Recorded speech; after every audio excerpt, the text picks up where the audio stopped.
Good evening. Good I'd like to evening. introduce myself. I'm Monica Davis, and I'm the principal at the middle school. And I have Dr. Jody Elder and Mrs. Norman, who are my assistants, and do a really good job. We've been a team for 2 years together. So I wanted to kind of reference our placemat for the middle school. It kind of goes hand in hand with the district. We've kind of aligned that to match so that we can go ahead and collaborate a little bit more with the district and our own school improvement plan. If you can see on parent and community involvement, there are a few things that I have highlighted, and we went ahead and used the survey from spring and used that with our professional learning committee to kind of go over what we're going to hit on as far as this year's school improvement plan. So collaboration has always been a huge part of what I do there at the middle school, and I think it's very important to have community involvement. So some of the ways that we've done that is by trying to increase our PAC team, which is the Principal Advisory Committee. We've gone, when I first started there, we had probably 2 members. Then it went and it trickled to about 4. We have between 10 and 15 members now of parents and teachers that have really been voices that we need to hear from and get ideas from and listen to some of their ideas, because it's very important that we work in collaboration with parents of the students, but not only that, they have some brilliant ideas that we need to consider. And sometimes we don't get to consider that because we are so focused within our own building. I also wanted to call to your attention on that one some information about some fundraisers that we have going on right now. And some of you may know that we had a student that is currently at the junior high, and one of the most important things that we're doing is trying to tell the students how important it is to be community driven, not only here but maybe throughout the nation.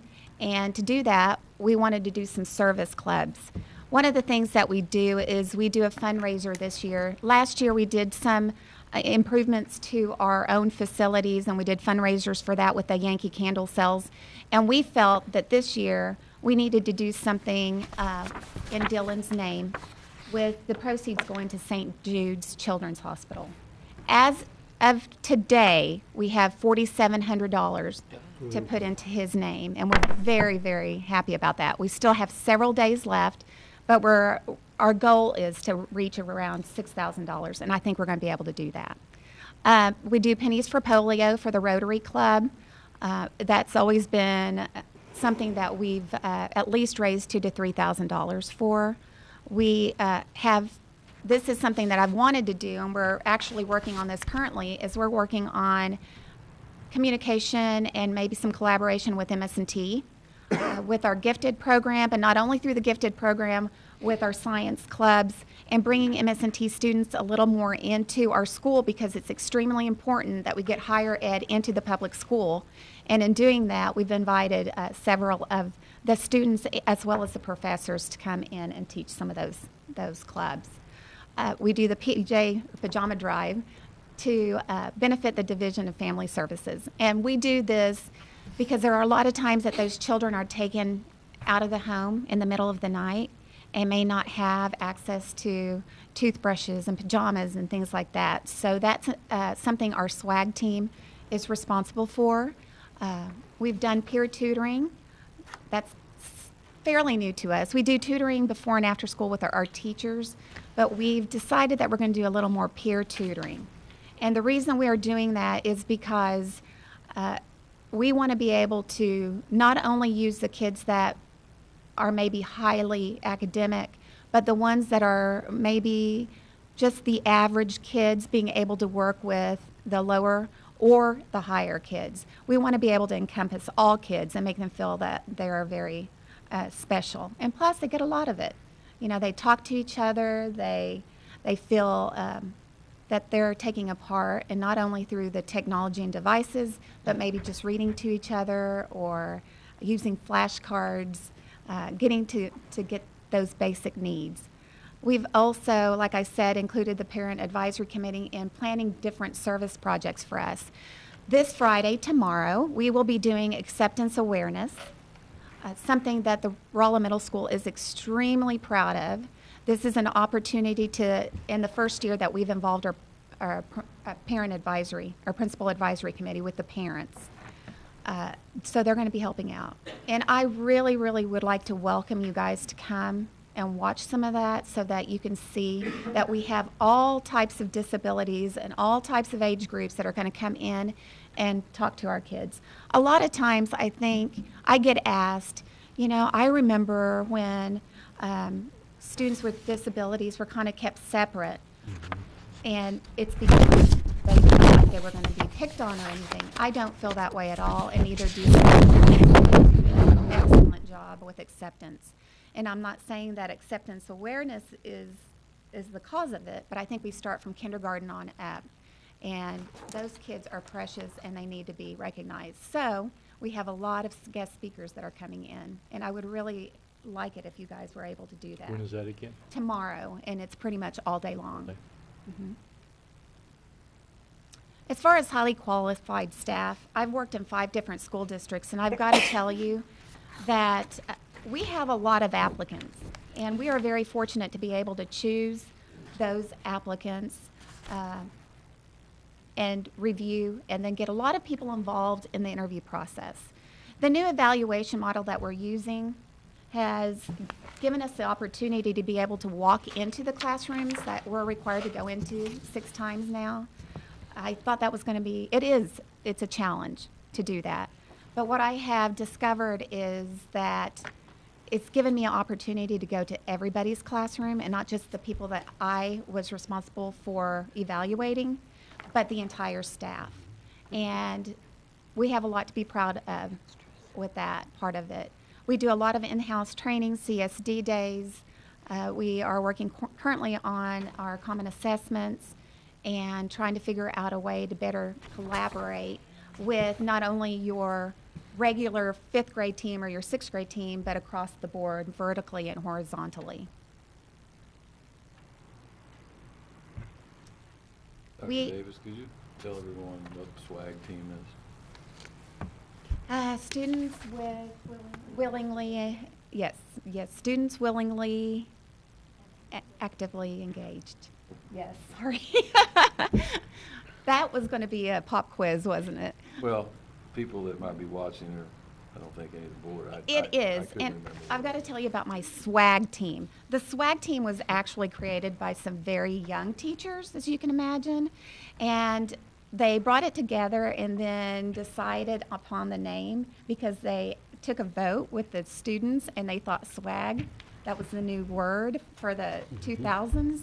The SWAG team, it wouldn't have been the groovy team when I was there, but it's the SWAG team, so.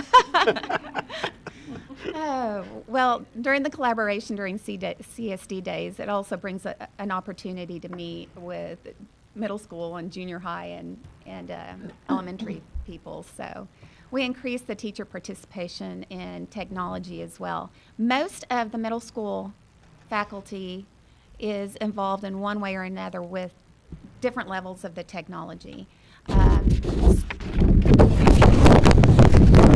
Embrace technology just because they've been doing different things a long time are actually the ones who've embraced it better than I thought they would.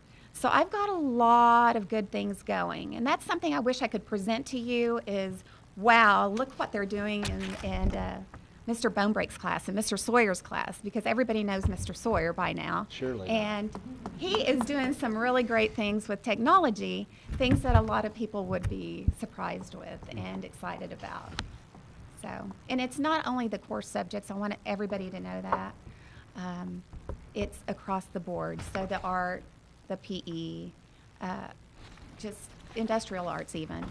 We're really, really trying to catch up with it, and the kids are very excited.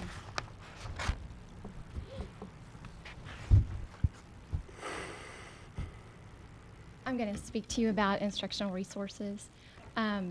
You'll see that a lot of these things that I'm going to talk about will overlap. Some of the things for highly qualified staff, ensuring that we have a highly qualified staff means that we make sure they have the instructional resources necessary to educate our kids at the level we expect them. Currently, the first one on our list, redesigning the 5th grade writing and English language arts curriculum to strengthen balanced literacy. This is actually came out of teacher teaching teacher moment. We had a new teacher that came and was using Writer's Workshop at her previous district, and the other teachers, this is their second year with this particular language arts text, so they were ready to expand and enrich that text. And it involves utilizing student writing with reading and with grammar. Instead of teaching those in isolation from one another, they use their own writing to make those connections and making that a more authentic application. Creating new, more rigorous common assessments using the Study Island program during CSD days. And of course, this is a district level endeavor as well. But how we're utilizing that at the middle school level is as a data collection point so we can monitor student growth. So that it also provides an opportunity for teachers to have a bank of questions tied to the Missouri Learning Standards for initial instruction and also for remediation in those RTI scenarios. The kids also will have access to that at home, so they can practice. Teachers can assign specific goals for each student, and it can be very much tailored to the individual needs of the students. So we're very excited about having that as a resource. Utilizing technology for collaboration. Probably the best example in our building of using this, it would be the Google Docs that we've implemented at the 7th grade level. In theory, 7th graders would have 7 different teachers. It's hard for 7 different people to get together to talk about one student and how much late work they have and if they've spoken to parents. So with the creation of the Google document, they just input that information, and then homeroom teachers check in, and then they're responsible for getting that information to parents. Also, they push those out to the administration, and I know it's been helpful for me. Instead of having to go to 7 different grade books, I can just at a glance tell you how much missing work that individual student might have. Adding resources for teachers to enhance formative assessments. Recently, we pushed out a text to our teachers in science and in mathematics.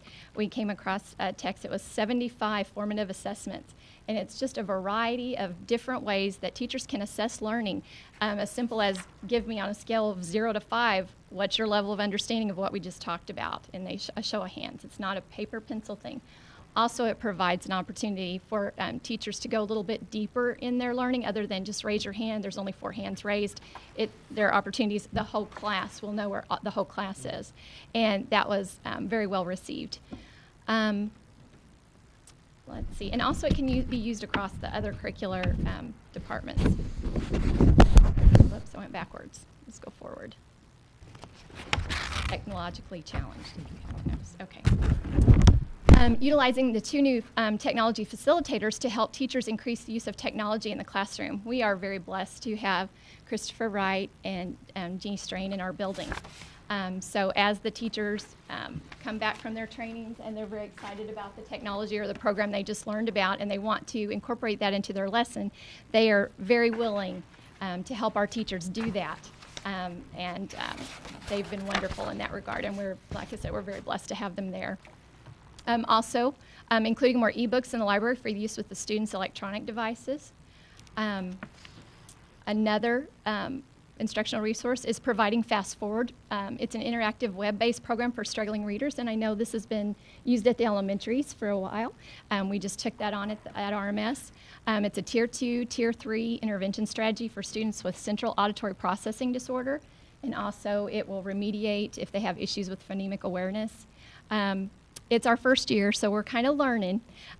We composed a team of teachers, LD teachers, Mrs. Strossner, our speech teacher, and we kind of just brainstormed a list of students who we feel might have the greatest impact. Our license allows for 15 students, and we're kind of learning as we go. But I'm very excited and hopeful that we'll be able to see great gains in that regard for our kiddos. Just another strategy to help those struggling children come up to grade level. And also increasing our technology resources, including 2 laptop carts and 2 iPad carts. And our teachers would probably tell you that's not enough, because as they become more proficient and more at ease with dealing with those forms of technology, they want to use them. They want them right now. They want them for their kiddos. So next year you'll probably see those numbers increase because of the need. So I think Dr. Elder, it's your turn. Good afternoon. I'm Jody Elder. I'm one of the other assistants for Dr. Davis here at Rolla Middle School, and it's my pleasure to talk to you all about student performance, which I feel, and I think we agree, is one of the most important categories of our goals. It's difficult to talk about student performance without repeating the quality teachers, facilities, and all the other factors that we've already discussed. But we have decided that we should focus a lot more on data this year. And so we're using data from new assessment tools such as Study Island and other assessment tools to provide interventions for students who struggle in those areas. We've decided, and we'll mention again in the governance section, that we should take a more active, persistent role in that area. So as an administrative team, we've met already several times to talk about the different areas that we think that need more focus and to help the teachers as a facilitator. Another area that we'd like to talk about is emphasizing teacher collaboration. The teachers have always done this, and we have amazing teachers in Rolla Middle School. But again, we're trying to emphasize that they find those deficiencies rather than just the overall data, so that they can identify exactly where we need to be looking. And our teachers have embraced that, taken the data that Mr. Hounsome has given us from MAP and other areas so that they can identify these areas and decide what we need to do. We started the student learning outcomes. I say we started, we're still working on that. This is, of course, another initiative from DESE to help improve student performance. And so we've taken it upon our team of teachers. At this time, we're piloting 3 teachers attended training, and they're helping us write these student learning outcomes. When we met and talked to them about the SLOs, at first they were a little apprehensive because it's like with anything new, they weren't sure exactly what it would entail. But then they realized that a lot of this we were already doing. It's more so just making sure that we follow through and look at the data and have the documentation and be more intentional about what we're doing with the student learning. So far our teachers have they've welcomed it with open arms, and so we're interested in seeing when we go building wide how that will look. Next, in the teaching evaluation process, that's again new this year, we have stressed through district-wide setting 2 goals. One is instructional strategies and one student engagement. After a committee of teachers and administrators met last year, these were the 2 that they selected. We've taken those 2 that were given to us, and we found that when we go into the classroom, at first, again, we were looking at our paper to determine what we were seeing. But after several times when you go in, it's almost like your conceptual lens, you get used to that, and as soon as you walk in, you know what you're looking for and you know what you're seeing. And it's been very exciting to see teachers, just through a few observations and a few discussions, start to again embrace different ideas and different assessment tools. And so far we found that that's been effective, and we're anxious to see how that will impact student learning in the end. Again, in student performance, something new we started this year, we're a big fan of, the students not so much, is lunch detention. It just doesn't sound very fun. And what this is a table in the front of the cafeteria at lunchtime where teachers can assign them to lunch detention immediately if they have a missing assignment, any minor offense that you don't necessarily want to send them to the office, but you would like to take care of it immediately, so they can give them a lunch detention. We have some frequent flyers already at the lunch detention table, but after a few weeks we asked the students what they thought about it, and for the most part they weren't happy about it, so they stopped turning in their assignments late. So we found that that's effective so far, and it also has decreased our discipline in the office, and we're able to get those students right off. One of our most exciting programs, I know we talked about the last 3 years, is our PBS checkbook program. For those of you who may not know what that is, it's a checkbook. And what we've done is through the PBS committee, but all teachers building-wide participate, is mentoring a student or several students who we've identified as at risk. And so what we do is once the teacher refers them, they can earn money, fake money, because we can't really afford to give them real cash money. And so then they collect that money and they get to come shopping. So if anyone's in my office, it's not a toy store and it's not for my entertainment, but those prizes are what students can buy with their money. We found here in a minute, we'll tell you about our data we found we're really excited about. But we've, is this our third or fourth year? It's our third year. And so now we've found that some teachers have decided to use it classroom-wide. So it's not just the at-risk population, but everyone gets to have the opportunity. And so it's been really cool to see that. So PBS is not the public broadcasting system, it is? Positive behaviors. Thank you. Right. Or as some school districts, PBIS, but we shorten it to PBS. So again, that's just the group, the committee that organizes it, but now it's gone building wide, and that's how it's different than years past. Previously, we started with a small group, and now we're starting to identify more and more students, whether it be attendance, behavior, lack of effort.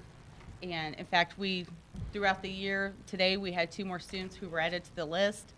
In fact, we had a girl today who came in, and she's only been in the program 3 days. And she was coming to buy something. She only had $3, but, and she said that, I've had no missing work in 3 days. And to her, that's a big deal. Sure. So, and again, it's just, we think that it's because they have someone who's actually pursuing them, checking on them every day. How are you funding the prizes? Well, we have a student welfare fund, but we've actually sought out different organizations in the community for donations, and usually they follow through. I know one in particular who I won't name yet because they haven't sent, but that's one way. Another way is we have, this is a little silly, but if anyone goes to McDonald's and you get Happy Meal toys, send them our way because kids love those and they're free, and so teachers will bring in, or if they've hit the clearance rack, they'll bring in things that they found. So it's amazing what the kids like. We try to keep it fairly educational, like a chessboard and that sort of thing.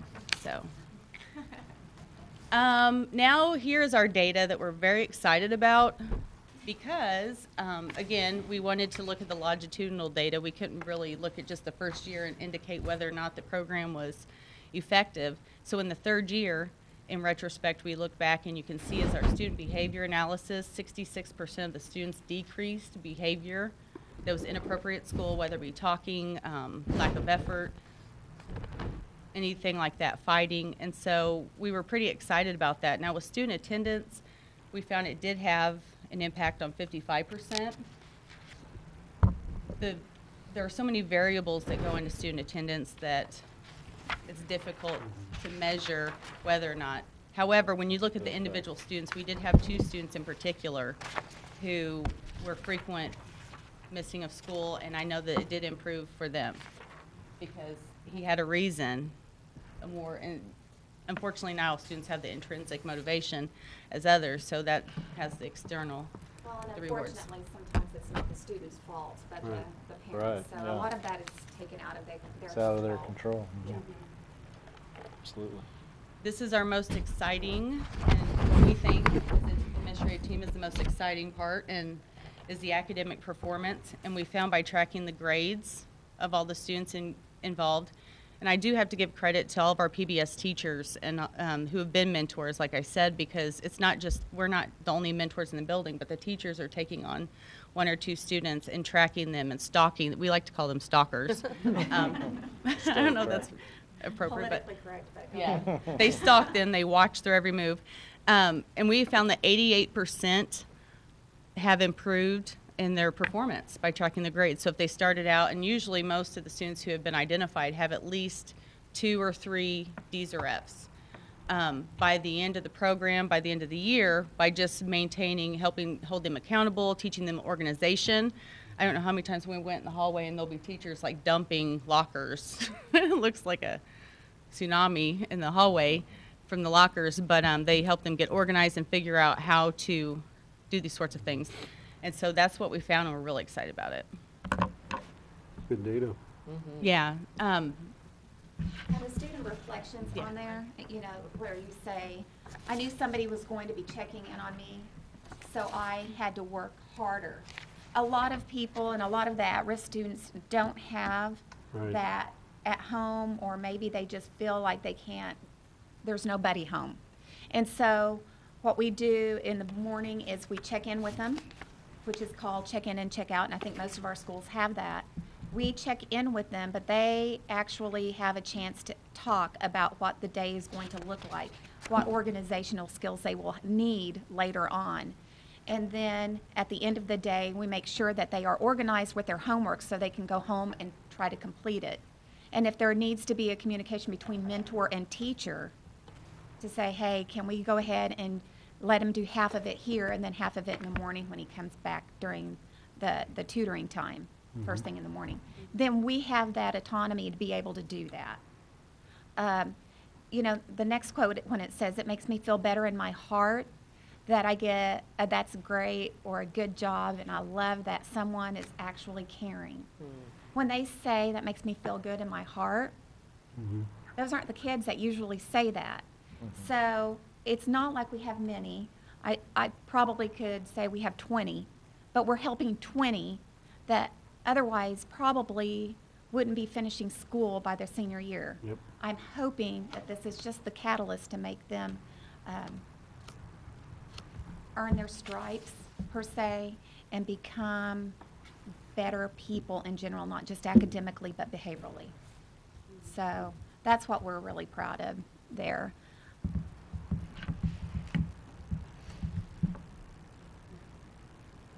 One more thing on that, I know that we've heard teachers, I know we're just like not trying to beat a dead horse here, but we've had teachers who will come in and report that they'll be in their classroom and they'll come back and find a note from one of their students that says, you know, sorry I missed you, I came to check, or hi mom, how are you doing, those sorts of things, and it's just really sweet to see that.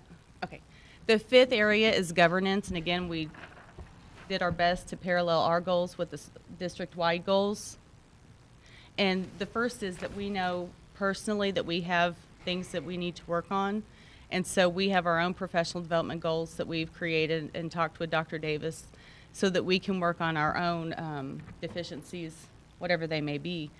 We all know that leadership as an entire capacity impacts student learning. Research indicates that. So by improving our own personal goals, we know that that hopefully, and it should, impact student learning as well. We use feedback from either supervisors or the teachers. The faculty takes a survey at the end of the year, and we sit down and look at those. Often there'll be common themes between the three of our surveys, and so we'll take that and decide we probably need to work on that area. So that's how we determine that. We've attended training on the new teacher evaluation model. Since that's something new, we know that's something we need to continue to work on. Another thing this year with the evaluation model is that we've increased our classroom visits, and the teachers can attest to this, that we've been in their classrooms probably more already than half the year last year, because we were being more intentional about setting schedules. We're going into this room, and it's also created more discussions between our administrative team, talking about what we've seen in the classrooms, what was cool, what we liked, what was working, and so that's been pretty exciting for us as a governing body. And finally, going back to that risk students, we take several students in ourselves to mentor, to make an impact.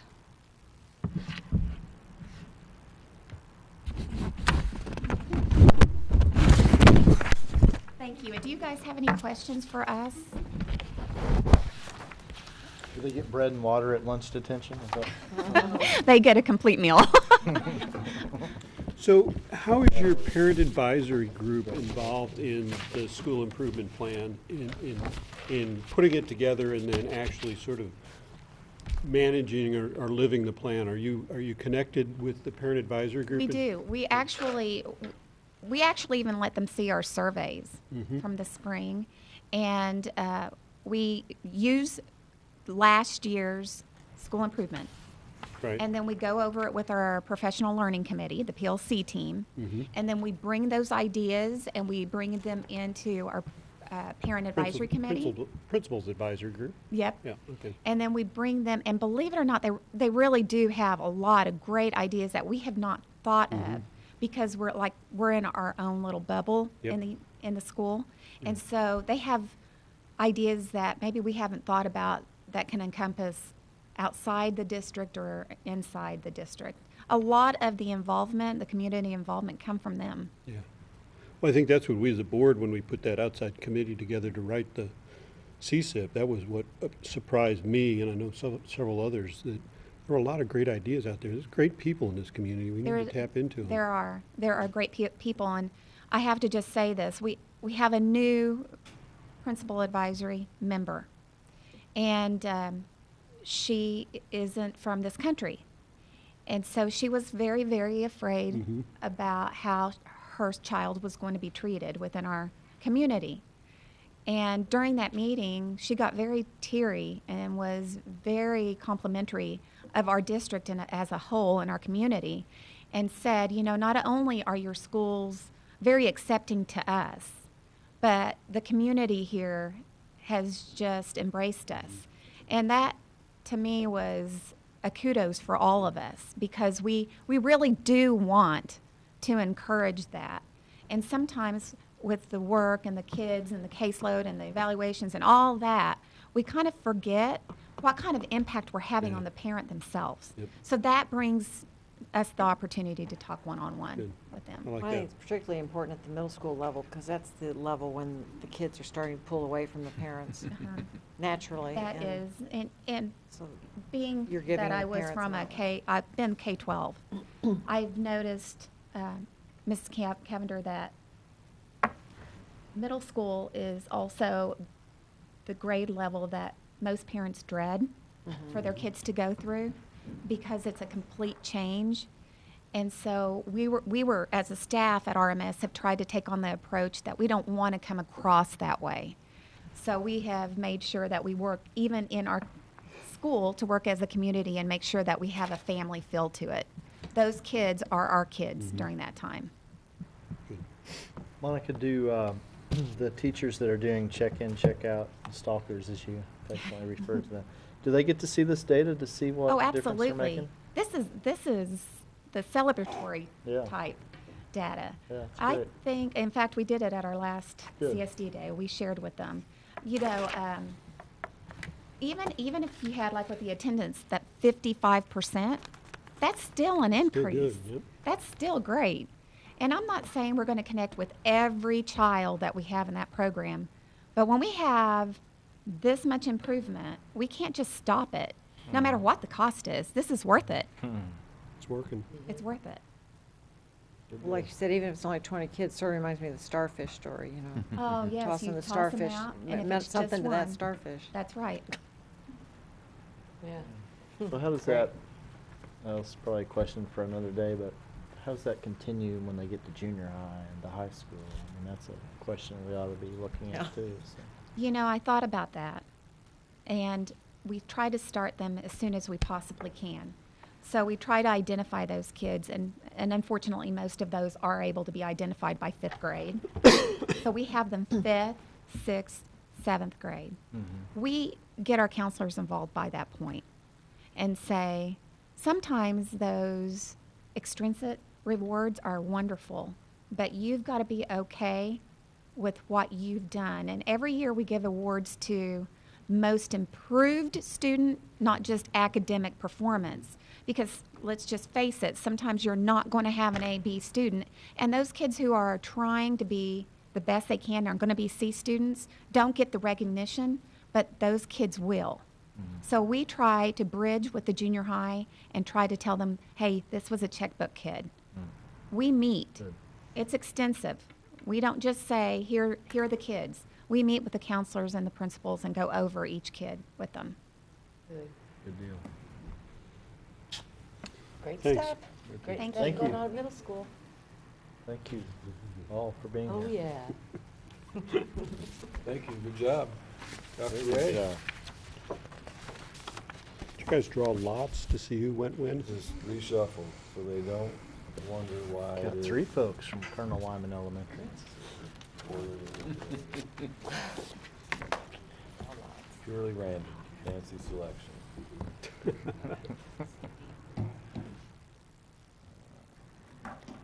Good evening. Hi, Dr. Ray. Good to see everyone. It's nice to be back here to present our plan for Wyman Elementary, and we're excited to do so. I'm even more excited to have the opportunity to have a couple people present with me tonight. I'd like to introduce Ms. Tracy Jenkins, who's one of our parents at Wyman Elementary. She's also a member of our PTO and had a hand in reviewing our SIP plan and had some input onto it. And also one of the most fabulous teachers in the district, Mrs. Kim Davis, does a wonderful job in 3rd grade as part of the building leadership team and also had a hand in developing this plan.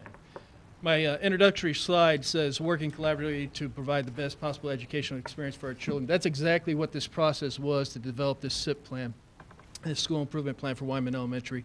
As I said, this process started with my building leadership team, where I took our school improvement plan from last year and we reviewed our data, talked about the points, saw where we were, and then they took that document and went out with their respective grade levels or teams to review that information as well. Then they had the opportunity to give me feedback on thoughts on each of those data points and where we are and where we want to be.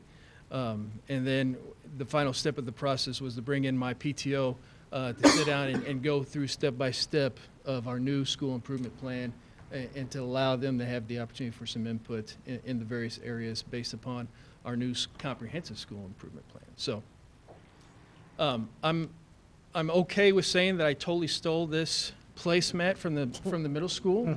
I'm okay with that because when good ideas are out there, you might as well just latch onto them and run with it. So this is You changed the wording, though. just a little bit, yeah, just a little bit. We'd have We, noticed that. We're going to use, yeah, we're going to use this document for our teachers. This is going to be a single placemat for our teachers for a quick glance over our plan. Before, our document was 3 pages, which can be cumbersome at times to kind of flip through to see exactly what it is that we're trying to do and what our goals are. So this is something, once the board approves it, we're going to get out to teachers and laminate, and they'll have right there in front of them for the entire year. So it's at the forefront of our minds. And with that, I'm going to turn it over to Mrs. Jenkins for parent and community involvement.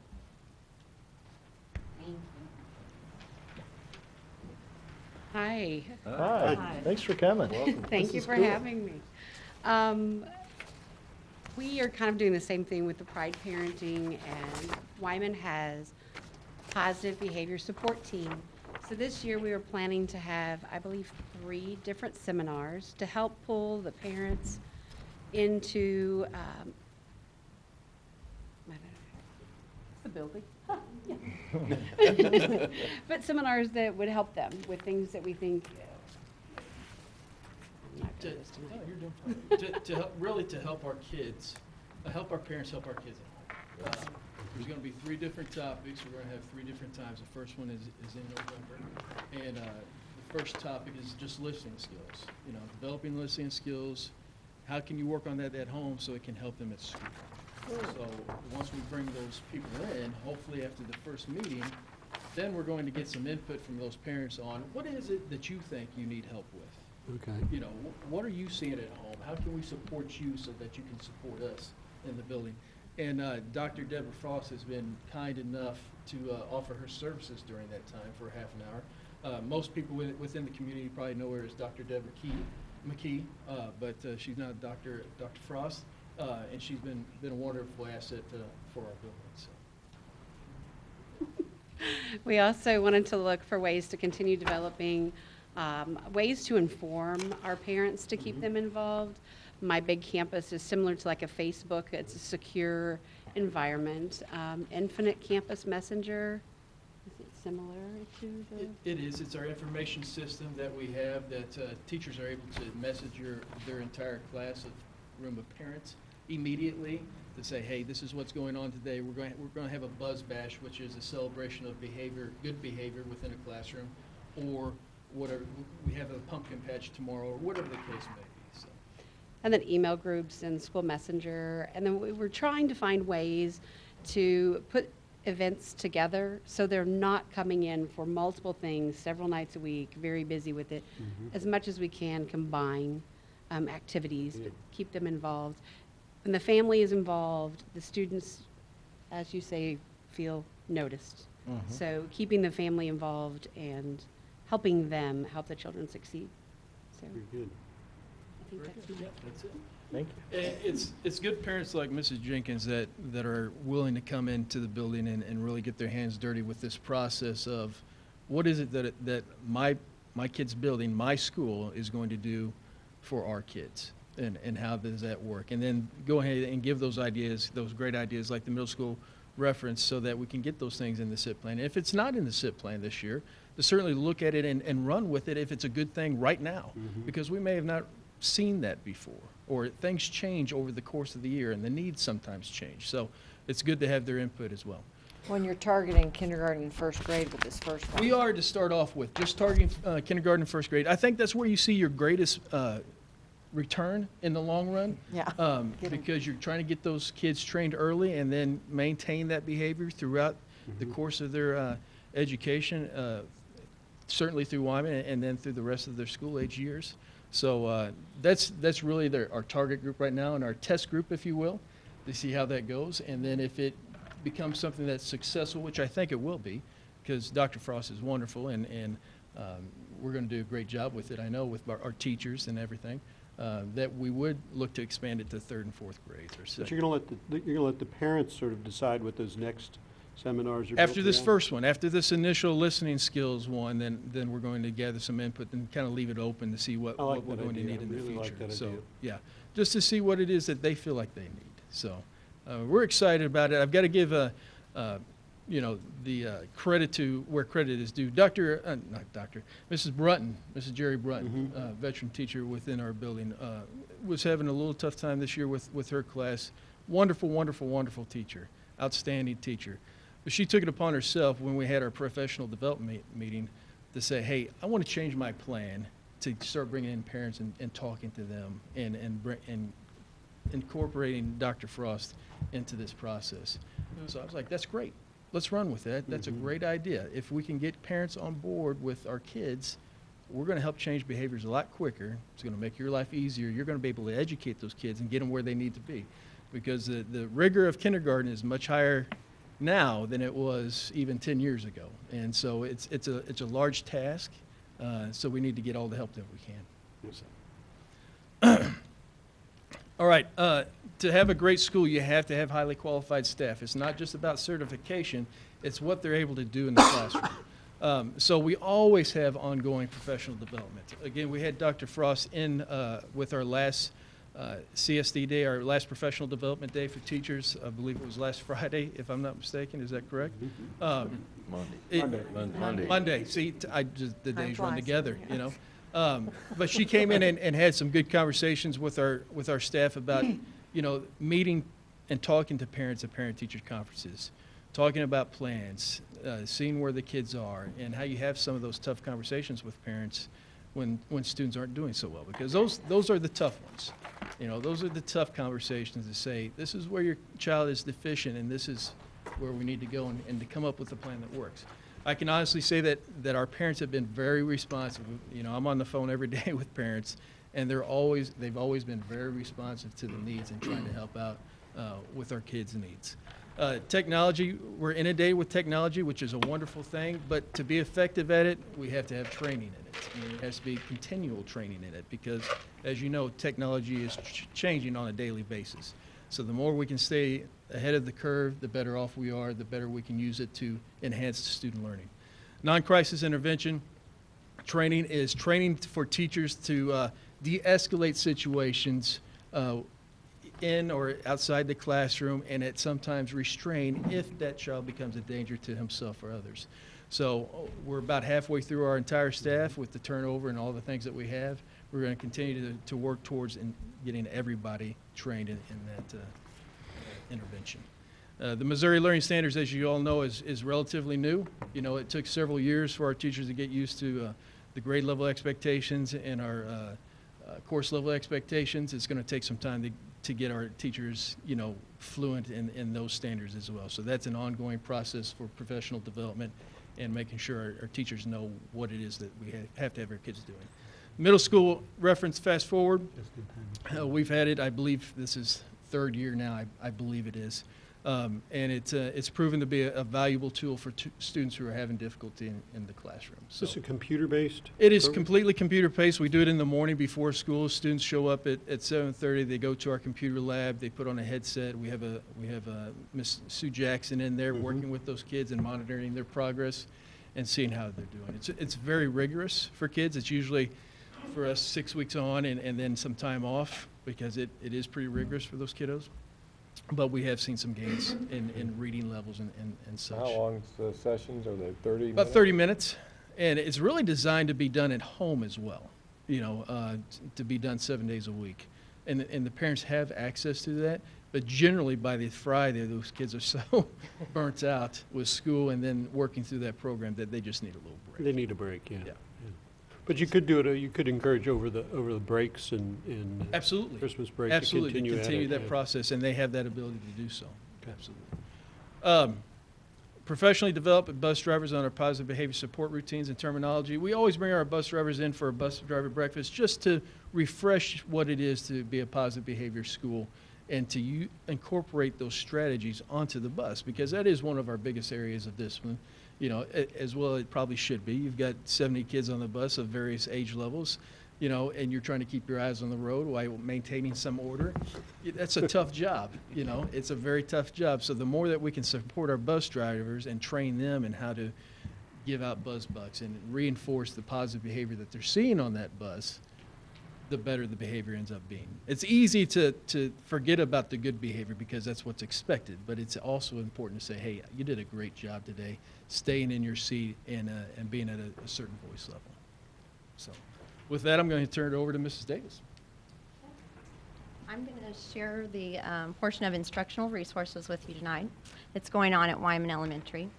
We're going to continue our use of the prevention consultants with our student mentors, and that's been an invaluable resource to us for our at-risk students. It promotes a positive relationship with those individuals in a way that's outside of Wyman, somebody different than just their teachers every day.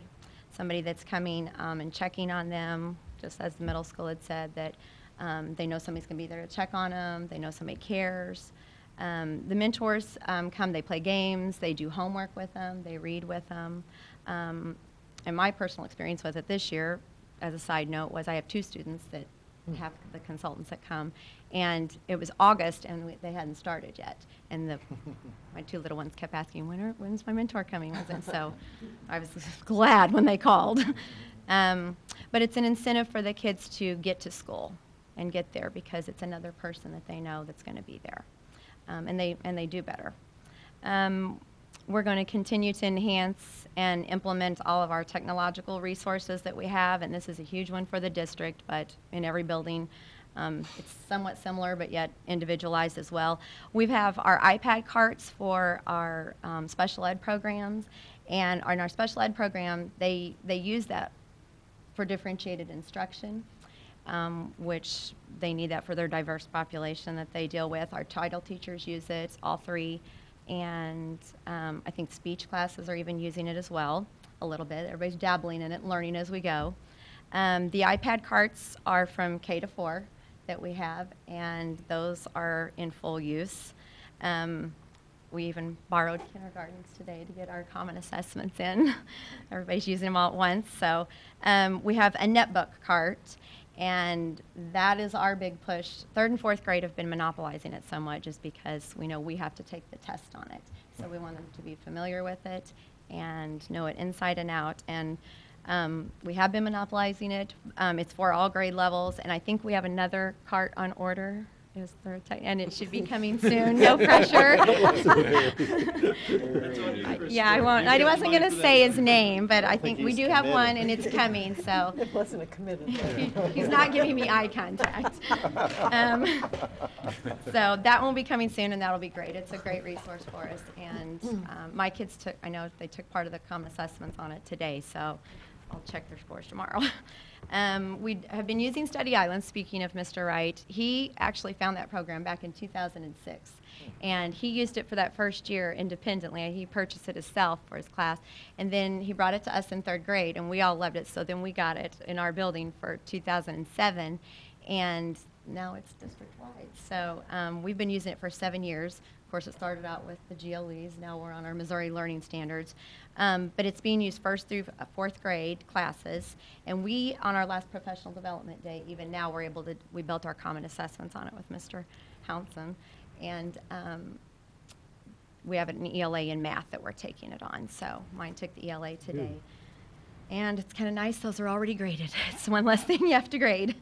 But we also use it as a data point also, because then we can use it for our reteaching if we need to, for our response to intervention strategies that we put in, and that way we know exactly what standard it is or what skill it is that we need to reteach. So it really fine-tunes it.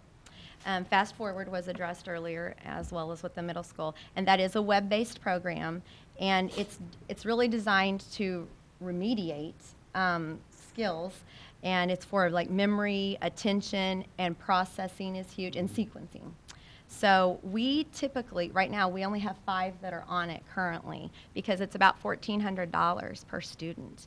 But Mrs. Morris, our 2nd grade teacher, she wrote a grant and got $16,000, and now we are going to have it starting in January school-wide for a year till 2016. So we're very excited to have that opportunity for our students. Very good. We have Reading Eggs. That's another computer program that Dr. Ray spoke about a little bit, and it targets actually more so the early readers, the K1 and 2, and right now it works on fluency and comprehension skills. So a different skill set, and there's about 250 students that are on it right now. Continuing to strengthen our PBS program, which Wyman is a positive behavior school, and we're in our 11th year. We've earned gold recognition the last 2 years that we're very proud of. But we use it to positively reinforce student behaviors that we desire. And we are constantly revisiting, though, our goals on it, our interventions, our universals of like SSS, short, straight, silent, attention, please, Kafudi, keep hands, feet. We all still other use Kafudi in my house, Absolutely. believe it or not. All right. 21 and 17, and we've used Kafudi in the last 6 months. Yep, some things never change. Yep. So those are always things, those are definitely positive things that were going on, but we do find PBS to be a very positive thing in our school.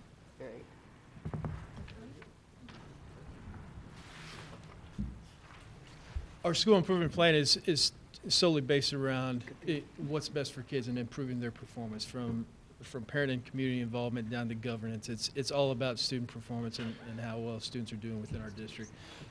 We had a goal of trying to increase our student achievement in terms of MAP index points, because that's how the state now measures our performance. And we're going to keep that goal. We slid back just a little bit this year, and I think that's due to a couple different issues in terms of new resources and just getting our feet wet with the new resources and such. And it was down across the state, as you all well are aware. But confident in the use of data with our new common assessments that we're going to take good steps forward to improve that. In fact, today I talked to one of my 2nd grade teachers, and they talked about seeing their data and how it broke down their standards and their skills and how they were deficient in some areas, and she wasn't expecting them to be deficient in some areas. So I said, that's great. Not that it's great that they're deficient, but it's great that you're looking at it to see what it is we need to do to improve those scores. So, those common assessments are going to be a big thing for us. 93% of our students will attend 90% of the time.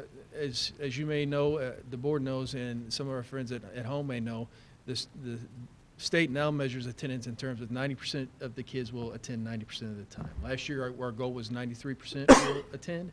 We reached that goal. We think it's a good goal. We're going to stick with it, and things are trending well right now. We've had 97% attendance the last 2 months, which is fantastic. I think some of that, yeah, keep knocking. I think some of that, can be attributed not only to the interventions that we're doing within the school, but also, we started recess before lunch this year that we had on our school improvement plan last year. which gives students an opportunity to wash their hands before they eat. I think that works. You know, Yep. imagine that. So That's what this few- CDC keeps fewer- telling us to do. fewer kids are getting sick at this point in time, but we're not quite yet into the flu season, so we'll see how that holds up. It's early, but I like the early returns right now. And then, like the middle school said, we're going to pilot student learning objectives, which is brought down to the state, which links student performance with teacher evaluation. And we want to get our teachers' feet wet on that to know exactly what it is and how we're going to measure student progress and what areas we're going to do that in. Right now, my own vision is for us to do it in literacy.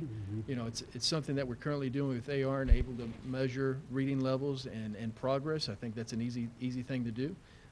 And as a former math teacher, I will absolutely say that reading is the most important skill that a child can have moving forward. So, and I love math, but it's got to be reading. So I think that's going to be one of our, and we'll discuss that as a group to see if that's where we want to go. Governance, part of my job is not only to develop my teachers, but to make sure that their plans are individualized for what they need and what they're looking for, just like Mrs. Brunton's plan.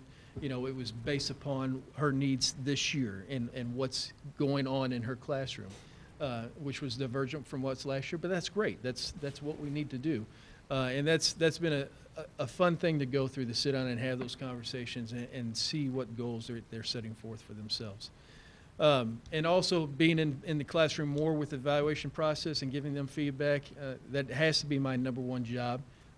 Sometimes it's difficult to do from day to day, depending upon what's going on within the building, but it has to take priority for us to move forward, and that certainly falls upon my shoulders. So with that, that's the conclusion of our presentation. I'm happy to take any questions you may have at this time. You know, I'm just wondering from you and from actually every building administrator, I know it's something that I've discussed a few times with board members, about how do you approach professional dress with your staff? Well, I think Seriously, I mean, sometimes I do walk in and I see things that I do not feel are appropriate. sure. I think that's just it's on the administrator, not necessarily to have a broad email that says, hey, we need to dress it up.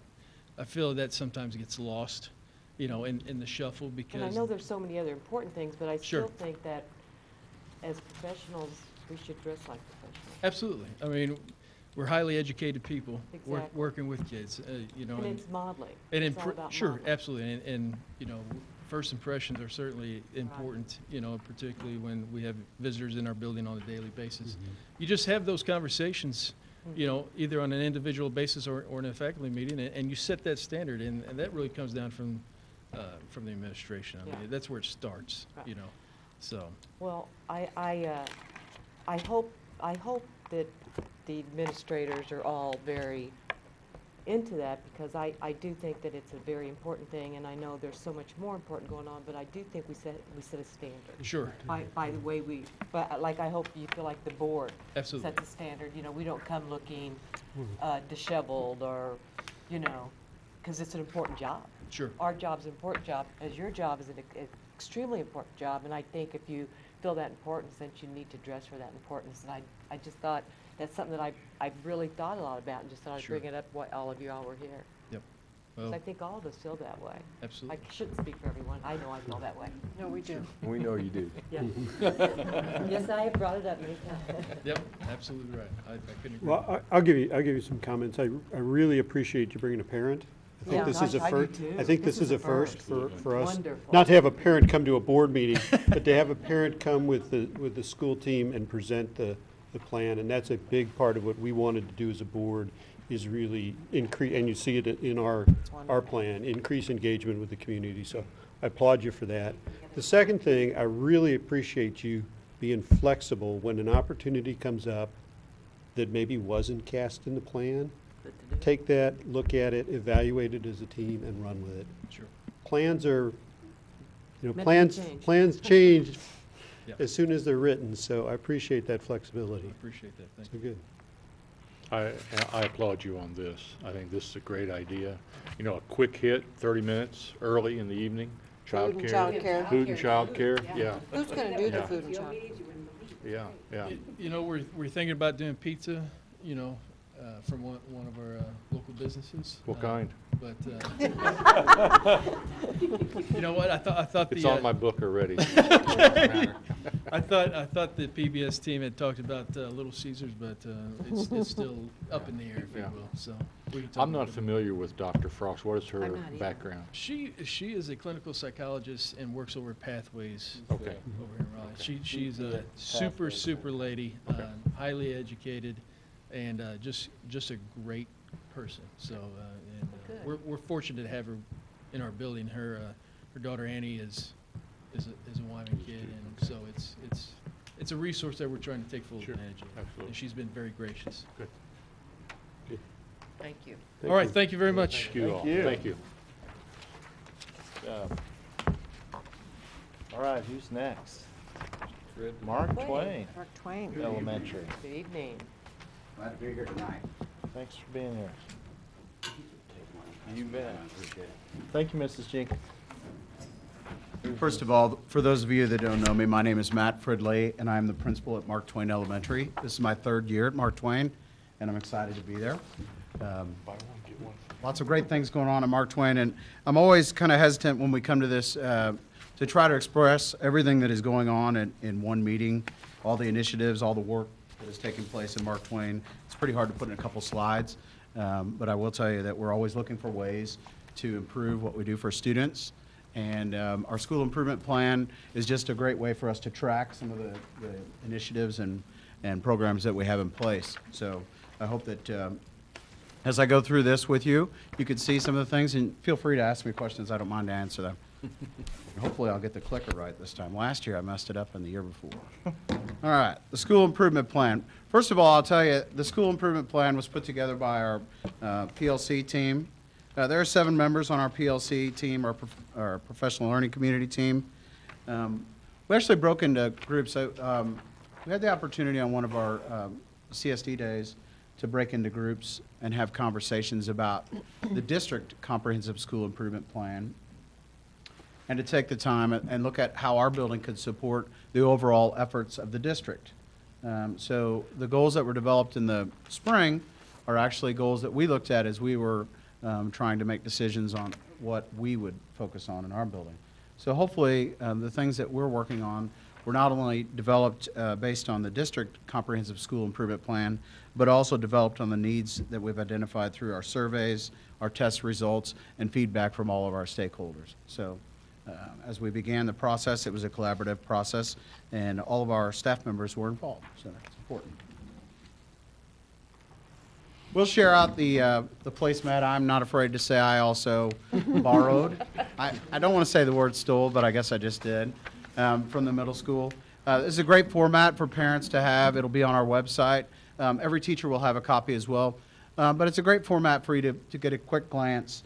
One of the things that we're trying to do, and if you look at our district's comprehensive school improvement plan, it talks about making, get rid of some of the ways that we present things to make it more parent-friendly. So I'm hopeful that we've done that. There are still some acronyms and some ways that might be difficult, but most parents are pretty on the ball at Mark Twain, and they can figure that out. So this is our placemat, and I'll go through some of the things. I'll start with parent and community involvement. First of all, there are a significant number of parents involved in Mark Twain Elementary. If you've ever been to one of our PTO nights, or if you follow me on Twitter, which many of you do not, there's a couple that do. I'm trying to get some Twitter. Who did that last year? Yeah, I'm trying to get some Twitter followers. We do actually have a significant number of parents that attend our PTO meetings and are actively engaged. Our family nights, for example, ice cream social, trivia night, parents are involved in our building. Not just involved in the fun things, but there are parents involved in other ways as well, giving us feedback through surveys and through contacts with teachers to let us know how can we improve what we're doing for their students. I really appreciate around conference time, we often have teachers that will put a survey out on a table outside their classroom, just an informal, hey, how are things going? What can I do to make things better for your child? It's a great way for parents to, in a comfortable way, express, hey, you know, here's something you could be doing differently. So that's important. We also use our weekly newsletters, school and teacher websites, My Big Campus in several classrooms, AR Home Connect, Infinite Campus is a great access point for parents. We can actually see how many times parents look at the Infinite Campus parent portal and see if they're checking a child's grades. We know if parents are engaged. We use that to try to help some of our kids who maybe are hiding from mom and dad that they are not doing well in the classroom. So, and the PBS section, we actually have a positive behavior support section included in all the newsletters, and you can see that in teachers' classrooms. One of the things I handed to you was the postcard. This is something that was in place for several years in several of the buildings. We've actually brought it back at Mark Twain, and we'll use it this year. I'm hopeful that we can reach some of those kids that maybe just something positive to put on the fridge. I still have, my son's 22, and I still have a card that he received from one of his high school teachers saying, you know, I really appreciate the way that you are participating in class. So, and he doesn't even live in our house anymore, but it's kind of nice to see. He'd be embarrassed to know that I talked about that tonight, so hopefully he's not tuned in. Well, we can play it back for him. Well, and that's a good thing. We can watch this online. You can get on the website. Sure, That's Mr. right. Hohenfeld might even put it in the Raleigh Daily News. There you go. There you go. His name's Andrew, and he's a good guy. Anyway, back to the seriousness. We continue to work with Raleigh Police Department and other agencies. Give you an example. Raleigh Police Department came to our building, and we like to give our students the opportunity to meet with the police department. The fire department was recently in our building, to see them in a positive light, to talk to them, to find out maybe, hey, what do I need to do to become a fireman or a police officer? And so that is also a way that we connect with the community. And one of the best things that I noticed when I came to Mark Twain, and it continues to grow, and it's at the bottom there, is utilizing volunteers from the community to help struggling students, but also enrichment. I see a lot of kids out in the hallway who are excellent readers or who are doing really well in the classroom, but they need that extra, hey, you really are a great reader. So it's nice to see the number of volunteers that we have at Mark Twain, and it continues to grow as a result of the initiatives of the district to get more parents and community members, and everyone is invited to become a part of that. We appreciate that time. We have some lively readers that come in. I always enjoy, there's a certain gentleman that comes into our building who has a booming voice and reminds me of myself in the classroom when my fellow teachers would tell me to be a little quieter. But we have a good time with it, and kids When you love have dogs coming in, too. That's right. We have dogs that come in. We have several ways for students to share their reading. So, parent and community involvement is very important to us at Mark Twain Elementary. All you need to do is come to one of our PTO meetings to see we have a huge number of parents involved. Highly qualified staff. One of the things that we required, and it's a part of the district requirement, is a technology goal to be part of the professional development plan. We provide a significant number of in-service trainings for teachers. Many of our teachers are involved in the technology training that's going on. And you see a lot of discussions about ways to reach students. We're very fortunate. One of the things that we talk about at the bottom is monthly blocks of time to meet horizontally. I think it's important for Mark Twain teachers to have time to stop what they're doing, to not have a phone ringing, to not have a student walking by their classroom, and to talk about, hey, what are you doing in your classroom, or what are some ways that you're reaching out to your students? You know, what can I do as a new teacher, or what can I as an experienced teacher maybe do to reach some of the kids in my classroom? So those conversations are occurring. And one of the ways that we've utilized our CSD day is to allow some of that to occur in our building on the mornings that we have building time, and I appreciate that time, and our teachers do as well. In the past, much of that time had taken place after school, outside of the regular day, and it still does. I still have teams that meet once a week on a Thursday night for a couple hours, and that's great. But having that organized time where they can share the data and maybe call another building or talk to other grade levels from another building, that's important. Instructional resources. Our response to intervention model is in place at Mark Twain Elementary.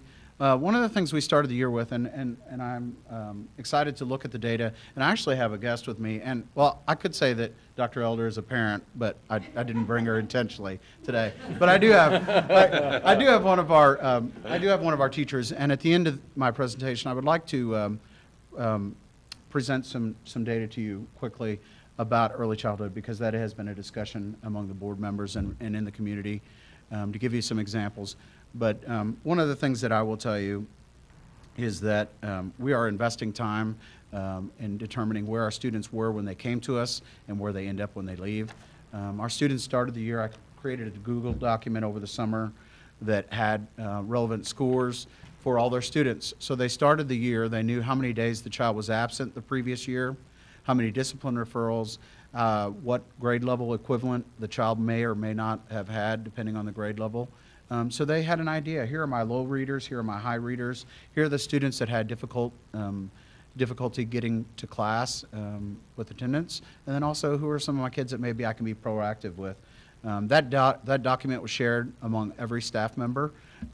I'm hopeful at the end of the year when we look back, we can see the growth in the reading scores. We'll see the growth in other areas, and we add some other data points that will help teachers. I don't like to look at school at the beginning of the year as let's try to figure them all out. Let's try to start with some of the information we already have.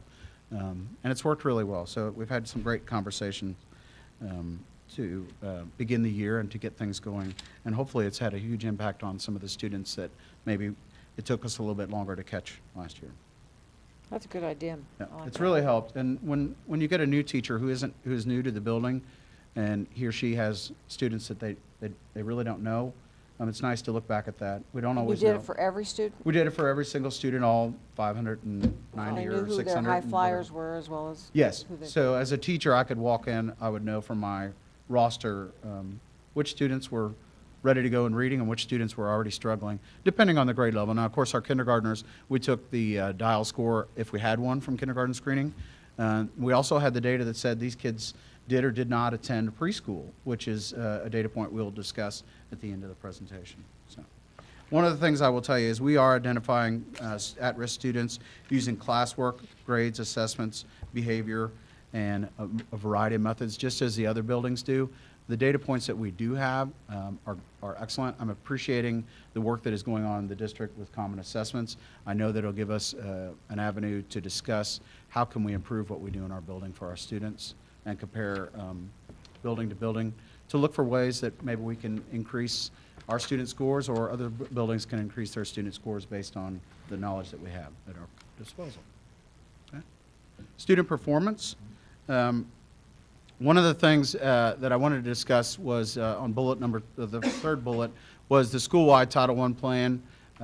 We have changed the way we provide title services to students in that we put together a schedule this year that has allowed every grade level to work with our Title I teachers with a set time. So third grade has a specific time during the day when they have title time. What that has done is that has allowed us to serve more students rather than the title teachers coming to the classroom trying to figure out when we can squeeze them in. We've made it clear this is the time they go to title, and the classroom has revolved around that. The number of students we're serving in title has increased, I believe. The data will be out. We'll look at it at the end of the year, see what kind of impact it had on students. But we also have 2 new teachers in our title, not new teachers, they were teachers that were in the building that have moved to Title I. And we're seeing a shift in the way that we're working with those students. School-wide response to intervention model in all grade levels. There's a time in our schedule in every grade level where we utilize the resources at hand. We actually take, for example, in the morning we have K1, 2 that has from 8:35 to 9, and I know I'm going to get these times wrong, but I'm like Corey, I have a lot of numbers and days in my head. But we actually have a time whenever we have all the resources, whether it's the title teachers, or some of the 2 of the paraprofessionals that we can utilize to break down into smaller groups. And students are being placed into groups based on the data that we are collecting. So if we have an area that we've set as an essential learning outcome that we need to work on in kindergarten, we test those students, see where they perform, and then we go back and we try to reach those students and then react to the data that we receive. It's been fun to watch some of the groups.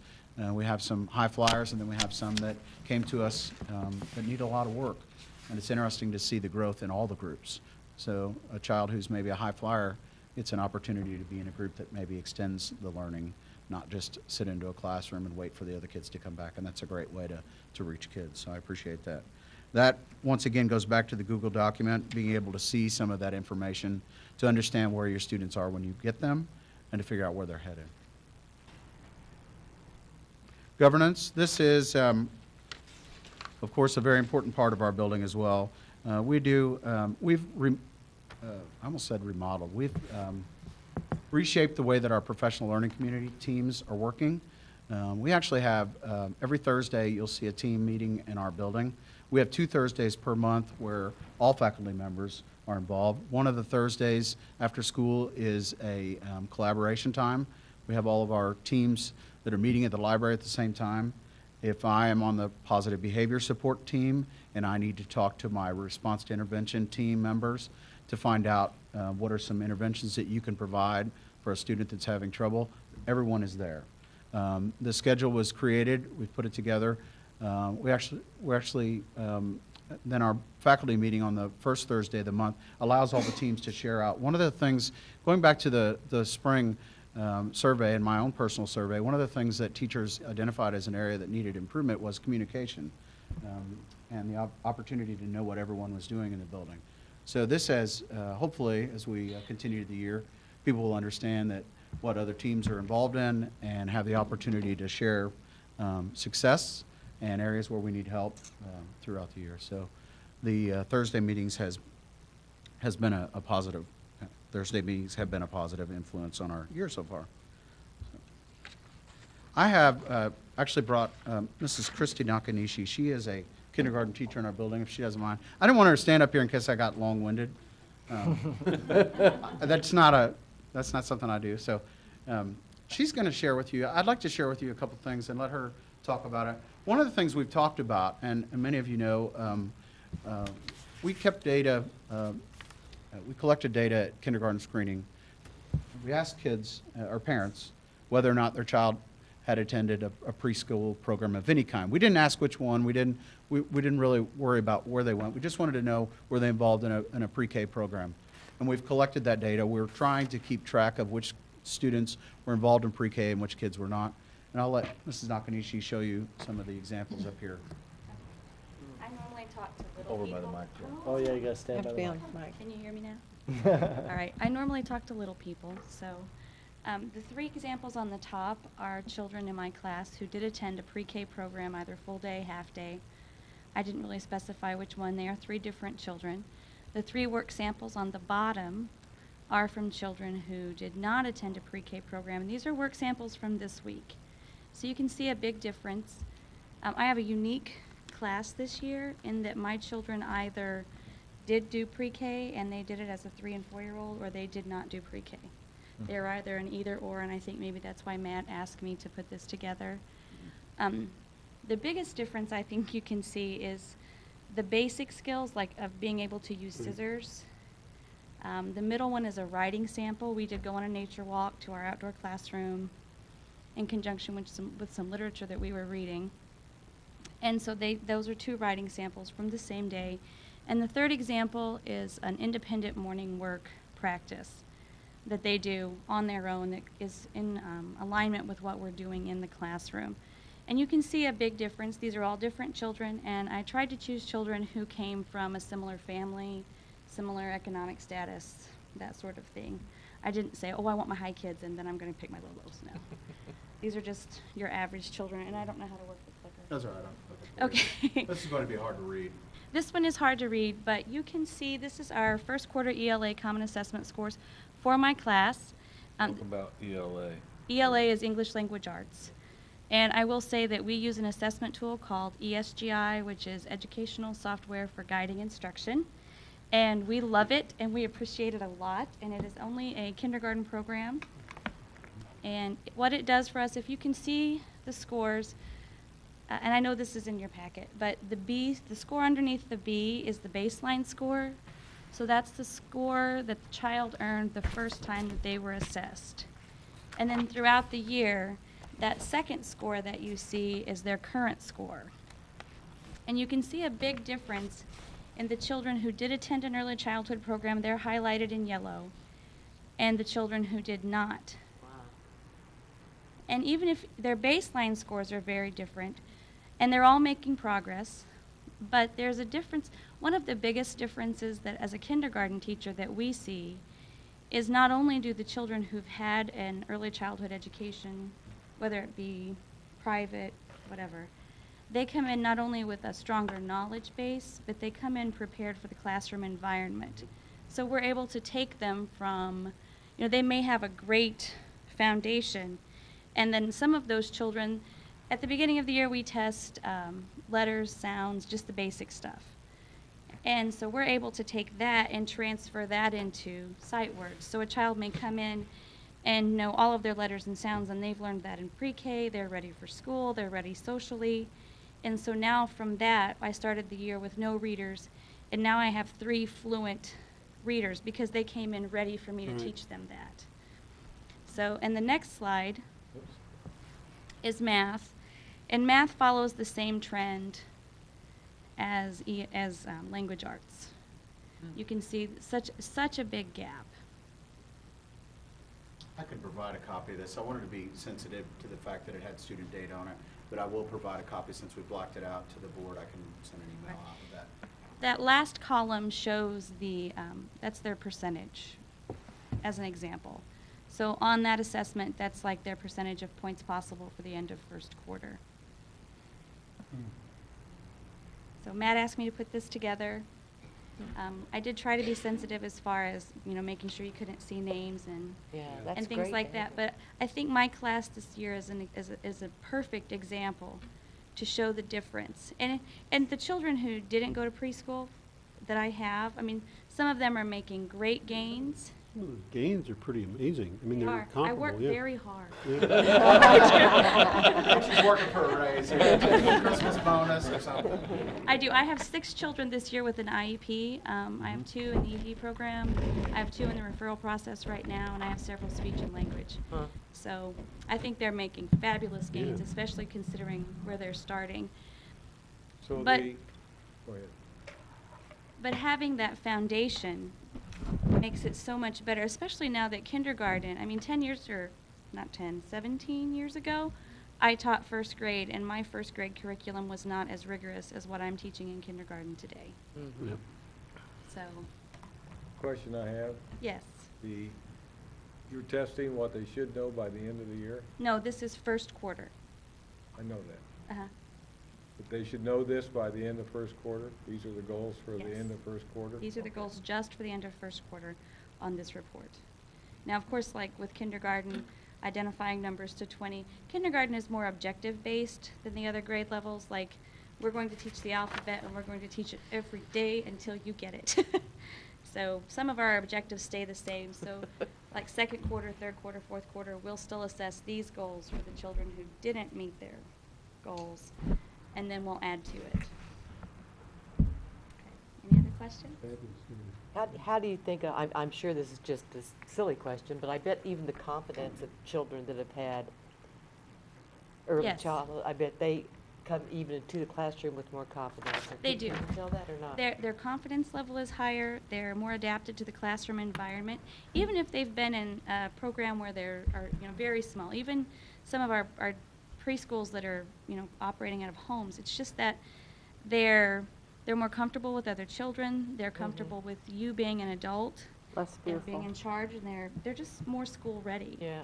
Well, the social skills of those children, you see kids that don't interact in appropriate ways. We deal with, the first 2 weeks of school, I'm dealing with kids that are biting and doing things that, we would associate with younger children, because most of those were students that were not involved in a pre-K program. Interesting, yeah. I had a student in particular this year. He had been home, completely at home, and not even like what you would call Sesame Street preschool, coming in completely behind.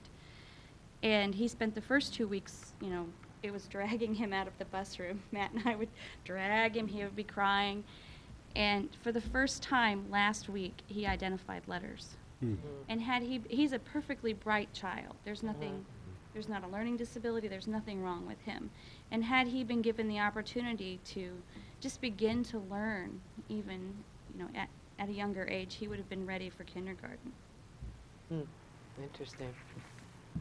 Thank you. Great. Thank Very you. good, thank you. That's great information to have. Yeah. It really is. Any questions for me? Great. You're from what school? Mark Twain, yeah. And I did bring a parent, Dr. Elder. Yeah. Does that count? Yeah, That you counts. get credit for that. Absolutely. She's a great parent, so- Absolutely. It was coming whether you were here or not, right? Thank you, Matt. All right, And Darlene's last but here. not least. Truman Elementary. Next year, you're first. There he is, Truman I Elementary. thought she was first last year. She was first. It was last first year. last year. But how many times have I been last? I don't know. Do you have a video this year? No. They gave me a hard time. They're a tough group. And you know, thank you, Darlene Bramwell from Truman. I always feel like when I'm last, I just want to say ditto. Because I sit up here and I listen to everything they're saying. I'm like, oh, I forgot to put that in my, oh, I didn't mention that. So I think we all do a really great job personally. And see, they're very supportive. And now you just go sit down, huh? Yeah, that's right. So, I mean, what else is there to say? So, You didn't steal the placemat. Yes, you did. Oh, you did. that's just an overview because you can't put everything on a placemat. So, yes,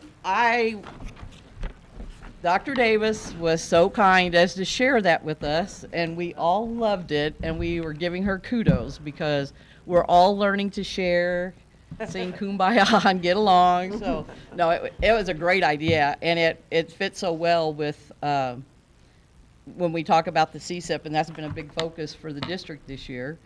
And with the CSIP, I think if you ask any of the Truman staff, they can rattle those off, because I will point out to you that was a Truman teacher at the opening. Yeah, they That was know because, impressive. yeah, I have a couple Truman teachers here, and I told them they could speak if they wanted to, but they're here for moral support and probably to take jabs at me tomorrow, but She anyway. didn't even hesitate. She just reeled them right off. Yeah.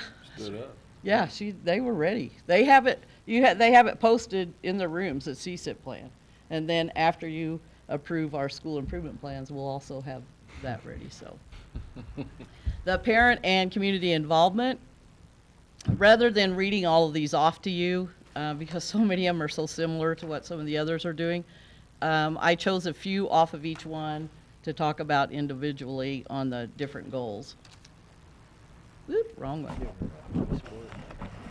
Truman's parent community involvement. We wanted to kind of showcase Truman and show what we could do maybe out in the community a little bit. And I have to say that bringing the Wizards to town was actually the brainchild of our PTO. Stay with that mic. Sorry. You can carry it. No, I won't carry it. It was the brainchild of our PTO, and I was like, oh, I don't know. Are you sure you want to do this? And then, of course, basketball. I was like, yes, I'm in. Okay, we'll do this. But it was a great community event, and all of the teachers worked that night. We wanted to show how organized we could be and just so positive. And what was great looking around the gym, everybody was having a wonderful time. And I have to tell you, it really felt good because every building in the district was so supportive and helpful with what we were doing. They helped sell tickets, and of course, if you were at the game, you got to see their basketball prowess. I did hear our chiropractic bills went up the next day. Is that true? Well, Vicki talked to us a little bit about workman's comp after that game, but anyway. Thank you, Vicki. We always have numerous family events throughout the school year. We have, just like the other buildings, I'm sure, we have donuts with Dad and mornings with Mom. We have a movie night coming up in November where we'll have a pizza dinner for everyone beforehand, where they can get pizza and a drink and cookies for $2.50. You can't hardly beat a meal deal like that. I think next week we're having Pete's Pumpkin Patch Night for our families. So we try to do a lot of things to bring our families in. We have a very active PTO. We have a Veterans Day assembly where we invite community patrons, and it is amazing. It's a lot of work, and the specials teachers and Jane Tummins really spearhead that, but it is incredible. It's a very moving event. We also do Make a Difference, and it's an opportunity for students to make a difference in someone's life, and they have an opportunity then they earn a T-shirt. They have to, their parents have to verify that they helped in some way and made a difference in someone's life. We have fall family work days. Those are just a few examples. That top picture, of course, the Wizards, and the other picture is was just taken October 9th, I believe it was. We had our donuts with Dad. Truman's highly qualified staff provide opportunities for collaboration based on spring survey results. The spring survey was very positive, and I was very pleased with it, but the one area that seemed to just kind of fall in the middle or showed that it needed some improvement was collaboration. So we talked about the other day on our CSD day, what exactly does that mean to you? Because we didn't know really if it, you know, what the question, if it was the way the question was asked. It just says staff in the building work collaboratively. So we talked about that. It's like, what does that mean to different people?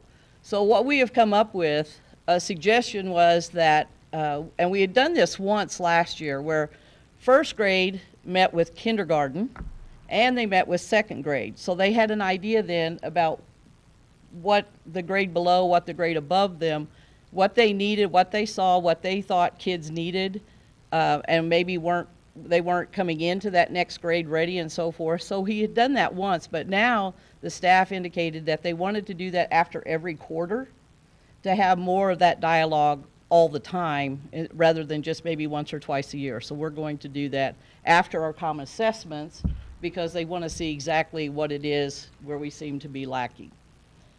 The instructional resources, I was really happy to hear that Wyman, I think, let it out of the bag that they're getting another tech cart. So that Christopher, you're on the ropes now, bud. So we'll be looking for that. Teachers continue to receive a lot of tech training and work with the tech facilitators. Christopher's been a great addition. He's the one that assists us in our building. I review and assist with individual PD plans, and also, of course, the teams that in our building, they also have a team plan together. And this last one, I think because I had several of them come up recently, assist teachers who are pursuing advanced degrees. A lot of times we take for granted that they always need information because the professors love to send them on these searches to, hey, go find out in your district how much is being spent on technology, how much is being spent on this, what's the budget say about this when they get to that part of it. And then they're always wanting to interview principals or shadow a principal and so forth. And we need to realize that we need to do those things for them to help them because they are working towards their masters or beyond. And a lot of times they're not really sure where just to go get the information. Sometimes it's just a matter of showing them how to use our own website with the board portion of it to get on and look up a certain policy or something like that. So that's something that that helps them move forward with their education. And then, of course, the new evaluation tool to assess student engagement and instructional strategies. Instructional resources, facilities, and support services. We also have Fast Forward. This is just our second year with that. We utilize the grade level iPad carts, which allows more student use, which is wonderful because now each grade level has their own cart, so we're not doing quite as much sharing with 2 carts and every grade level in the building trying to have a schedule to make that work. We create and utilize common assessments. We also do have pathways to reading in grades 1 through 2. We use Study Island and its enhancement, and we use a lot of Rosetta Stone with our ELL students. Get this right. This is one of our resources, our facilities that we've changed this year. The thing on the left was called the Spider. And Larry Moreland would come to me and he goes, every year he'd say, Darlene, I'm not sure this will pass our insurance inspection. So we probably need to look at maybe doing something about that. And you can see kind of towards the top, it looks, they have yellow tape, or it's painted yellow around there. Kids couldn't climb past that. It's really not a very safe thing at all because if they fall, you're definitely going to hit your head on some bars there. So we got rid of the Spider and we replaced it with the equipment on the right. And that was a $32,000 investment. It's amazing how much that costs, just the This thing is really getting me tonight. Okay, this is our literary classroom. It's our outdoor literary classroom and our garden. And I think you're coming to visit tomorrow, so we definitely want you to see that. It's a really neat thing. And then the picture on the left is last fall when we had our Fall Family Work Day. Those are parents and kids planting, and all of that work has been done by students and or their parents. Who do that one? All teacher professional development plans, they have to have an instructional goal that measures student growth. And we've been doing this for a long time, and that will also tie easily into the new SLOs, the student learning objectives, because they have to have a measurable growth. But we have been doing that for years, so even though that's going to require us to have more detail, I think it's not going to be a huge change for us. We also use data to place students in tiers 1, 2, or 3 for RTI, or response to intervention, and we also use check-in and check-out for students who need extra attention with either behavior or academics. Can I help you? Dr. Davis, I think I need you. Okay, we also, after-school tutoring, regular formative assessments to measure progress, and building grade-level collaboration after each quarter to discuss student preparedness. A lot of these, as you know from looking at the CSIP, they can overlap into several different categories. Governance, I try to be very diligent about monitoring attendance and respond as needed. And I attend training and try to gain expertise in evaluating teachers. I think the training that we're doing has been very helpful. It's the most evaluation training I've had, and I've been in the district 31 years and have been an administrator evaluating people for 21 of those years. And this has been training that I wish I would have had a long time ago, but it's very beneficial, even though it's kind of overwhelming sometimes too. So I also participate in technology training, and I use Google Docs. I communicate with parents via newsletters, phone calls, letters, school messenger, and teacher newsletters. And I also share all financial activity account information with clubs and or committees. I try to be very transparent with any of the financial, so they know every month exactly where they are, and they actually initial their activity account and so forth. I keep hitting this with the other. Okay. This is our 3rd and 4th graders are actually on the new equipment, even though you can't see the new equipment. But we sent this to, we had written a grant to the Shymack Foundation. Some of you that have been around Rolla a long time probably are familiar with Ken Shymack. And he has a foundation that helps nonprofit entities such as ourselves, and this is actually his 2nd time that he has funded a project at Truman. The first time was $5,000, and it was a very detailed. It had to do a lot of forms and bids and so forth. And then this time, we were awarded $10,000, and it was like, how much do you need to finish that by September 1st? So it's like, yes. So we couldn't have done it without the grant from the Shymack Foundation. Of course, our PTO donated like $15,000, and all told, it only, as far as district monies, was about $6,000 into that project of almost $32,000. Wow. Oh, I don't know how that one got in there. That is Dr. Ray, and he actually made that shot. And then I thought this one, now see, we talk about parent community involvement. Look at those stands, folks. Those are our parents that I didn't bring to the meeting, so. But where we have some of our finest, we have Dr. Elder and Dr. Davis and Mr. Fridley and Mrs. Herman, and I want you to look at that high five that those two are giving each other. That, yeah. But it was a lot of fun. I think the administrators had more fun than anyone, I believe, because we did a lot of laughing. And then we have our esteemed assistant superintendent there that's smiling and having a good time. And I won't even tell you the nicknames the announcer was that he gave everyone. So. Oh, please do. What? Please do. Oh, my. That's it. Oh, no, there is one more. Sorry, Kelly. That's okay. Good one. But anyway, any questions? Everything's good. Lots going on in our district. There, it is, and it Great. really is, Matt mentioned that, it's hard to talk about because I'm much more excited about all of you coming to the building than I am about doing this, because I really want you to see what goes on, because we have people, our teachers in our buildings do unbelievable things with kids every day. And for instance, I know Matt had shared that he was going to have Mrs. Nakanishi come and talk about kindergarten. Just randomly, I picked 2 kindergarten classes. And in one class, 70% of the kids had not attended pre-K.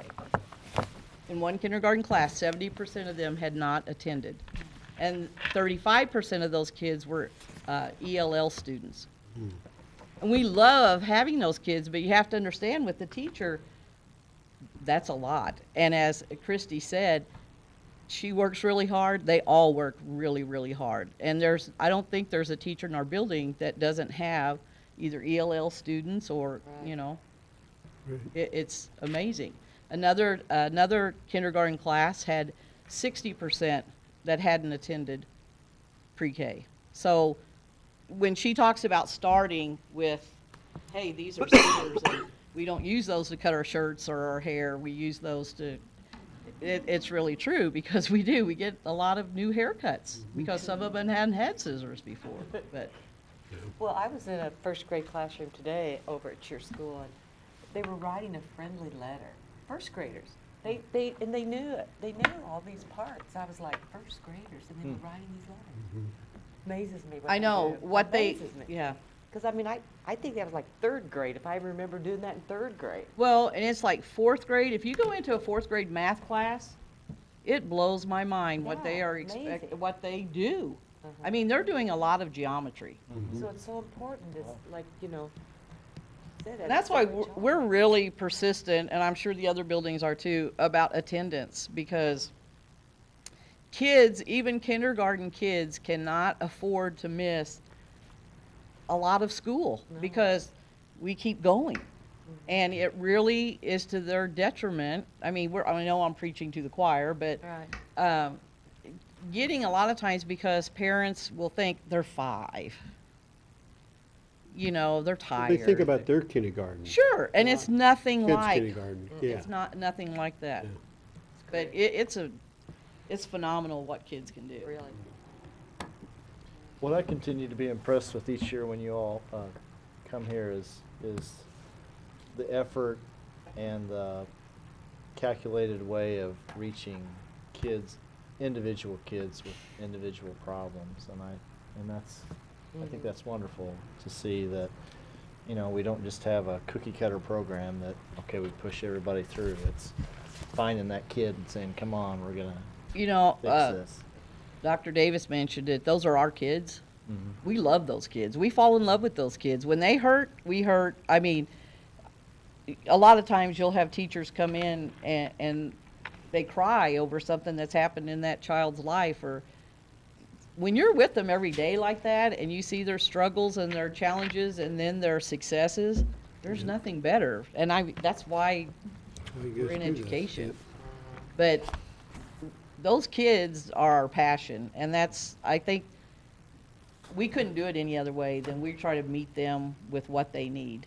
And yeah, do we get frustrated sometimes, or do we go, oh my gosh, I don't know if I can do this again? And we do over and over and over. Yeah, great.